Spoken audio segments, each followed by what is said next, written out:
Pumping തുടങ്ങിയെങ്കിലും Thiruvananthapuram corporation പരിധിയിൽ ജലവിതരണം പൂർണ്ണതോതിലായിട്ടില്ല. നേമവും വട്ടിയൂർക്കാവും കരമനയും അടക്കം നിരവധി ഭാഗങ്ങളിൽ ഇപ്പോഴും വെള്ളം എത്തിയിട്ടില്ല. നേമത്തു നിന്ന് രശ്മി കാർത്തിക തയ്യാറാക്കിയ റിപ്പോർട്ട് കാണാം. ഇപ്പോഴുള്ളത് നേമത്താണ്. ഈ ഭാഗത്ത് എവിടെയും വെള്ളം എത്തിയിട്ടില്ല. നമുക്ക് ഇതൊരു പൊതു പൈപ്പാണ്. ഈ പൈപ്പ് തുറക്കുമ്പോൾ കാണാം ഇന്ന് വെള്ളം എത്തും എന്നുള്ളതാണ് മേയർ ആര്യ രാജേന്ദ്രൻ പറഞ്ഞിരുന്നൊരു കാര്യം. ഇന്നലെ രാത്രി 10 മണിയോടുകൂടി പമ്പിംഗ് പുനരാരംഭിച്ചു, എല്ലായിടത്തും വെള്ളം ലഭിക്കുമെന്ന് പറഞ്ഞു. പക്ഷേ എവിടെയും വെള്ളം കിട്ടിയിട്ടില്ല. ഇപ്പോഴും ആ ഒരു ബുദ്ധിമുട്ട് നേരിടുന്നുണ്ട്. പ്രധാനമായും ഈ നേമം ഭാഗത്ത്, ആറ്റുകാലിൽ ചില ഭാഗങ്ങളിൽ, കരമന ഭാഗങ്ങളിൽ, വട്ടിയൂർക്കാവ് ഇടങ്ങളിൽ ഇവിടെയൊന്നും തന്നെ വെള്ളം എത്തിയിട്ടില്ല. ആറ്റുകാലിൽ ഞാൻ രാവിലെ ചില ആളുകളുടെ പ്രതികരണം തേടിയിരുന്നു. ആ സമയത്ത് വളരെ ഫോഴ്സ് കുറഞ്ഞ നിലയിൽ ചില വീടുകളിൽ വെള്ളം കിട്ടുന്നുണ്ട് എന്നുള്ളതല്ലാതെ മറ്റെവിടെയും വെള്ളം വന്നിട്ടില്ല. ഈ വെള്ളത്തിന് ക്ഷാമം നേരിടുന്ന ഏതെങ്കിലും തരത്തിലുള്ളൊരു പ്രശ്നം ഉണ്ടെങ്കിൽ ലോറികളിൽ വെള്ളം എത്തിക്കുമെന്നുള്ളതായിരുന്നു മേയർ ആര്യ രാജേന്ദ്രൻ കഴിഞ്ഞ ദിവസം മാധ്യമങ്ങളോട് വ്യക്തമാക്കിയത്. പക്ഷെ അത്തരത്തിൽ ഒരു പരിഹാരവും ഇതുവരെ ഉണ്ടായിട്ടില്ല. ഇപ്പോഴും ആ ഒരു ബുദ്ധിമുട്ടി പ്രദേശവാസികളൊക്കെ അനുഭവിക്കുന്നുണ്ട്. എന്താണ് ഒരു സാഹചര്യം? ഈ പ്രദേശത്ത് 2 അസോസിയേഷനുകളാണ്, നേമം റെസിഡൻസ് അസോസിയേഷനും തെളിയാതിച്ചപുര റെസിഡൻസ് അസോസിയേഷൻ.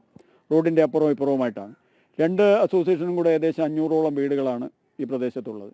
ഈ പ്രദേശത്തിൻ്റെ ഒരു പ്രത്യേകത എന്ന് പറയുന്നത്, ഈ പ്രദേശത്ത് കിണറില്ല. എല്ലാ വീടുകളും പൈപ്പ് ആശ്രയിച്ച് കഴിയുന്നതാണ്. പഴയ വയൽ നികത്തിയ പുരയിടമാണ്. അപ്പോൾ നമുക്കിവിടെ ഒരു മേഖലയിലും കിണർ കുഴിക്കാൻ കഴിയില്ല. കിണർ കുഴിച്ചാൽ അതിനകത്ത് അഴുക്ക വെള്ളമേ കിട്ടുള്ളൂ. അപ്പോൾ ഈ പൈപ്പ് ആശ്രയിച്ച് കഴിയുന്ന ഈ കുടുംബാംഗങ്ങൾ കഴിഞ്ഞ 5 ദിവസം കൊണ്ട് വളരെയേറെ ബുദ്ധിമുട്ട് അനുഭവിക്കുകയാണ്. അവർ ദൈനംദിന കാര്യങ്ങളും അവരുടെ വീട്ടിലെ ആവശ്യങ്ങൾക്കും കുടിക്കാനുള്ള വെള്ളം പോലും അവർക്ക് കിട്ടുന്നില്ല. ഈ വീടുകളിൽ എല്ലായിടത്തും വില കൊടുത്താണ് വെള്ളം വാങ്ങുന്നത്. ഏകദേശം ഒരു ക്യാന് വെള്ളം എടുക്കുമ്പോൾ 100 രൂപയോളം, 80-100 രൂപയോളം ചിലവ് വരും. ഇന്ന് 5 ദിവസം കൊണ്ട് ഈ പ്രദേശവാസികൾ ഇത് അനുഭവിക്കുകയാണ്. ഇന്നലെ മേയർ പറഞ്ഞത് ലോറികളിൽ ഉൾപ്പെടെ വെള്ളം എത്താത്ത സ്ഥലത്തേക്ക് വെള്ളം എത്തിക്കും എന്നുള്ളതാണ്. പക്ഷേ നേമം പ്രദേശത്ത്, നേമം വാർഡിൻ്റെ ഒരു മേഖലയിൽ ഇതുവരെ വെള്ളം എത്തിയിട്ടില്ല. അങ്ങനെ ഒരു വാഹനം ഞങ്ങളാരും കണ്ടിട്ടില്ല. ഇവിടുത്തെ നിങ്ങളിപ്പോയി സന്ദർശനം നടത്തിയ ഒരു ഭാഗത്തും അങ്ങനെ ഒരു ശ്രദ്ധയിൽ വന്നിട്ടില്ല. വെള്ളം എത്തിച്ചു തന്നു എന്നുള്ള ഒരു മേഖലയിലും ഞങ്ങളെ അറിവിലില്ല. ഇല്ല, ഇന്ന് 5 ദിവസമായിട്ട് വെള്ളം കിട്ടുന്നില്ല. നമ്മൾ അടുത്തൊരു കിണറുണ്ട്, പക്ഷെ അത് കുടിക്കാൻ പറ്റില്ല. ബാക്കി പുറമേയുള്ള ആവശ്യത്തിന് മാത്രമേ ഉപയോഗിക്കാൻ പറ്റുള്ളൂ. പിന്നെ അങ്ങ് മുകളിലൊരു വീട്ടിലൊക്കെ പോയിട്ടാണ് കുടിക്കാനുള്ള വെള്ളമൊക്കെ എടുത്തുകൊണ്ടിരിക്കുന്നത്. അങ്ങനെ വളരെ ബുദ്ധിമുട്ടാണ്. എല്ലാവർക്കും വലിയ ബുദ്ധിമുട്ടാണ്. പൈസ കൊടുത്ത് വില കൊടുത്ത് തന്നെ വെള്ളം വാങ്ങിച്ച് കുടിക്കുന്നത്. ഒരു ക്യാൻ വെള്ളം, ഒരു ടാങ്ക് വെള്ളം പോലും ഇതുവരെ 5 ദിവസമായിട്ട് ഒരു ദിവസം പോലും ഞങ്ങൾക്ക് കിട്ടിയിട്ടില്ല. അതാണ് സത്യം. വളരെ ബുദ്ധിമുട്ടാണ് ഞങ്ങളുടെ അവസ്ഥ. അധികൃതർ കാട്ടുന്നത് വലിയ വീഴ്ചയാണ്. വലിയ വീഴ്ചയാണ്, വലിയ വീഴ്ച. ഇത് ഈ 5 ദിവസം കൊണ്ട് മേയർക്കായിരുന്നാലും ഈ ഇവിടുത്തെ കൗൺസിലറിനായിരുന്നാലും സുഖമായിട്ട് നമുക്ക് ഒരു ടിന്ന് വെള്ളം ഒരു ദിവസമെങ്കിലും എത്തിച്ചു തരാം. പക്ഷേ ഇതുവരെ എത്തിച്ചു തരില്ല. അതാണ് സത്യം. കുടിക്കാനും പറ്റില്ല. നമ്മൾ വില കൊടുത്ത് വാങ്ങിക്കുക. ഇപ്പോൾ വെളിയിൽ നിന്നുള്ള ആഹാരമാണ് നമ്മളെ തീറ്റിയും. ഈ കൊച്ചു മക്കൾക്ക് വരെ 3 നേരം വെളിയിൽ നിന്ന് വാങ്ങിക്കണം. ഒരു കുപ്പി വെള്ളം വാങ്ങിച്ചാൽ എത്ര നേരം പോവും? ഒരു വീട്ടിൽ 4-5 പേരുള്ളതാണ്. അപ്പോൾ എന്ത് ചെയ്യും? പൊടി കൊച്ചുങ്ങളൊക്കെ എന്ത് ചെയ്യും വെള്ളം ഇല്ലാതിരുന്നാൽ? ഈ പ്രാഥമിക ആവശ്യങ്ങൾ നിർവഹിക്കുന്നതൊക്കെ ബുദ്ധിമുട്ട്. അതൊക്കെ ഭയങ്കര ബുദ്ധിമുട്ട്. എല്ലാവരും തരണം. എല്ലാവരും പോയി 2-3 കിണറ്റിൽ വെള്ളം എടുക്കുമ്പോൾ അവർക്കും അതിൻ്റെ ഇതില്ല. അവർ തരണവർക്ക് നമ്മളെല്ലാവരും പോയി എടുക്കണ്ടേ? ഒരു വീട്ടിൽ എന്തുമാത്രം വെള്ളം ഉണ്ടെങ്കിൽ അത് ഇതാവും. വളരെയേറെ കഷ്ടത്തിലാണ്. അല്ലെങ്കിൽ ഒരു വണ്ടി വെള്ളമെങ്കിലും വിട്ടു തന്നിട്ടില്ല ഇതുവരെ. ഒരു ഇതുമില്ല. വീട്ടിൽ വയസ്സായവരുണ്ട്, അവർക്ക് ആവശ്യത്തിനുള്ള വെള്ളമില്ല, കുട്ടിക്ക് ആവശ്യമില്ല. കൈയും കാലും വയ്യാതെയാണ് ഒരിടത്ത് പോയി വെള്ളം എടുത്തിട്ടൊക്കെ വരണം. ഭയങ്കര ബുദ്ധിമുട്ട്. അടുത്തുള്ള വീട്ടിലെ കിണറിൽ നിന്നൊക്കെയാണ് എടുക്കുന്നത്? ഇല്ല, കിണറിൽ നിന്നാണ് എടുക്കുന്നത്. അത് വെളിച്ചെലവിനാണ്. പിന്നെ അല്ലാതെ കുടിക്കാനൊക്കെ വാങ്ങിച്ചാണ് ഉപയോഗിക്കുന്നത്. ഈ ഓട്ടോയിൽ ക്യാനിൽ കൊണ്ടുവന്നത് അങ്ങനെ വെള്ളമാണ് വാങ്ങിച്ചു അങ്ങനെ കൊണ്ടുവന്ന വെള്ളമല്ല. ചേച്ചി വീട്ടിലുണ്ട്? കുടിവെള്ളവും ഇല്ല. നമുക്ക് പുറത്തുനിന്നാണ് ആഹാരം വാങ്ങുന്നതും വെള്ളം വാങ്ങുന്നതും എല്ലാം. 5 ദിവസം കൊണ്ട് വെള്ളമില്ല. എന്തെങ്കിലും കുടിക്കാനും നമുക്ക് പറ്റൂല. പുറത്ത് കിണറ്റിൽ പോയാണ് കോരുന്നത്. അത് സമീപത്തൊക്കെ അത് കുറച്ച് അങ്ങോട്ട് പോകണം, അപ്പുറത്ത് പോകണം. അടുത്തുമില്ല, അങ്ങ് അപ്പുറത്തോട്ട് പോയാണ് കോരി കൊണ്ടുവരുന്നത്. അത് പുറം ചെലവിന് മാത്രമേ പറ്റുള്ളൂ. തന്നെയാണ്. സാധാരണഗതിയിൽ നമുക്ക് കിണറുണ്ടെങ്കിൽ ബുദ്ധിമുട്ടില്ല. പക്ഷേ എല്ലായിടത്തും കിണറില്ല. പ്രത്യേകിച്ച് ഈ ഭാഗത്തൊന്നും കിണർ കുഴിക്കാനും കിണറിൽ നല്ല വെള്ളമൊന്നും കിട്ടില്ല. അതുകൊണ്ട് പൈപ്പിനെയാണ് ആശ്രയിക്കുന്നത്. അപ്പം നഗരസഭ ചെയ്യേണ്ടത് അത്യാവശ്യം കുറച്ച് ടാങ്കർ അറിയിൽ എന്തെങ്കിലും വെള്ളം ഇവിടെ സപ്ലൈ ചെയ്യണമായിരുന്നു. 2 ദിവസം എന്നാണ് അവർ പറഞ്ഞത്. ഒരു ദിവസം എന്നാണ് പറഞ്ഞത്. പിന്നെ 2 ദിവസമായി, 5 ദിവസമായി. അപ്പോൾ അതൊരു ബുദ്ധിമുട്ടാണ്. ഞങ്ങൾ റെസിഡൻസ് അസോസിയേഷന് ചെയ്യാവുന്നതിന് ഒരു പരിധിയുണ്ട്. ആ പരിധിക്കകത്ത് നിന്ന് നമുക്ക് ചെയ്യാൻ കഴിയുള്ളൂ.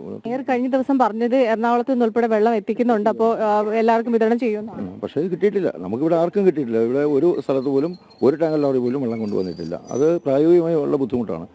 കാശ് കൊടുത്ത് വെള്ളം കുടിക്കാനുള്ള വെള്ളം വാങ്ങാം. മറ്റാവശ്യങ്ങൾക്ക് കൊണ്ട് കുട്ടികളുണ്ട്, പ്രായമായവരുണ്ട്. അപ്പം ബുദ്ധിമുട്ടാണ്. അതിന് ചെയ്യേണ്ട ടാങ്കർ ലോറി ഇല്ലെങ്കിൽ അത്യാവശ്യത്തിൻ്റെ വെള്ളം ഇവിടെ കൊണ്ടുവന്ന് കുറേ പേർക്കെങ്കിലും സപ്ലൈ ചെയ്യണം. അത് അത്യാവശ്യം ചെയ്യേണ്ടതാണ്. അത് നമുക്ക് ചെയ്യാൻ പറയാമെന്നല്ല, നമുക്ക് അവരെ ഇൻസിസ്റ്റ് ചെയ്യാൻ നമ്മളെല്ലാവരും വാട്ടർ അതോറിറ്റിയായിട്ട് ബന്ധപ്പെട്ടു, നഗരസഭയുമായിട്ട് കൗൺസിലുമായിട്ട് ബന്ധപ്പെട്ടു, എല്ലാവരും പറയുന്നത് വരും ശരിയാവുന്നു. പക്ഷേ ആ ശരിയാക്കൽ എത്രത്തോളം നടക്കുമെന്ന് കണ്ടറിയാം. ഇപ്പോൾ ഒരുപാട് പേരുടെ പ്രതികരണം തേടിയിരുന്നു. ഇത്രത്തോളം ആളുകളുണ്ട്. ഇവരൊക്കെ ഈ കുടിവെള്ളത്തിന്റെ പ്രശ്നമാണെന്ന് പറഞ്ഞപ്പോൾ തന്നെ നമ്മൾ വലിയ ബുദ്ധിമുട്ട് നേരിടുന്നു എന്ന് പറഞ്ഞുകൊണ്ടാണ് നമ്മളുടെ അരികിലേക്ക് വന്നത്. ഇവിടെ സമീപത്ത് ഒരു ഓട്ടോ നമുക്ക് കാണാൻ കഴിയും. ഈ ഓട്ടോയിൽ നിന്ന് ഉൾപ്പെടെ ഇത്തരത്തിൽ വെള്ളം എത്തിച്ചാണ് ഇവിടേക്ക് എത്തിക്കുന്നത്. ഇതൊക്കെ വില കൊടുത്തും അല്ലാതെയും ഒക്കെ തന്നെ ഈ റെസിഡന്റ് അസോസിയേഷന്റെ നേതൃത്വത്തിലൊക്കെ ഇവരെ കൊണ്ട് ചെയ്യാവുന്നതിന്റെ പരമാവധിയൊക്കെ ചെയ്യുന്നുണ്ട്. പക്ഷേ അത് പോരാ.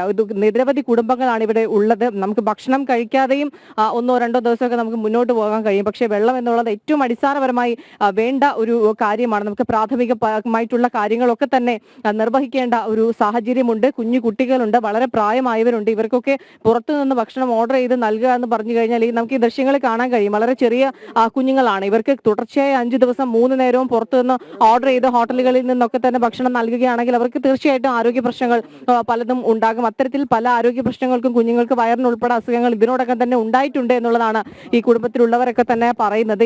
നമുക്ക് ഈ ദൃശ്യങ്ങളിൽ കാണാം. ഈ ഓട്ടോയിൽ നിന്നും ഇവർ ഈ വെള്ളം ചുമന്ന് വീടിനകത്തേക്ക് കൊണ്ടുപോവുകയാണ്. ഈ വെള്ളം പൂർണ്ണമായി ലഭിച്ചു എന്ന് മേയർ ഉൾപ്പെടെ പറയുമ്പോൾ എവിടെയാണത് ലഭ്യമായത് എന്നുള്ളതാണ് ഉയരുന്ന ഒരു ചോദ്യം. കഴിഞ്ഞ ദിവസം രാത്രി 10 മണിയോടുകൂടി പമ്പിങ് പുനരാരംഭിച്ചു. തിരുവനന്തപുരം നഗരത്തിന്റെ വെള്ളം കിട്ടാത്ത ഇടങ്ങളിലെല്ലാം വെള്ളം എത്തിക്കും എന്നുള്ളതായിരുന്നു വാഗ്ദാനം. പക്ഷേ മന്ത്രി റോഷി അഗസ്റ്റിൻ ഉൾപ്പെടെ പറഞ്ഞതും അത് തന്നെയാണ്. പക്ഷേ അത്തരത്തിലുള്ളൊരു സാഹചര്യമല്ല നിലനിൽക്കുന്നത്. തീർച്ചയായും നഗരപ്രദേശങ്ങളിൽ ഇനിയും വെള്ളം ലഭിക്കാത്ത സാഹചര്യമുണ്ട്. ജനങ്ങൾ നേരിടുന്നത് വലിയ കഷ്ടപ്പാട് തന്നെയാണ്. രശ്മി കാർത്തിക തയ്യാറാക്കിയ റിപ്പോർട്ടാണ് നമ്മൾ കണ്ടത്.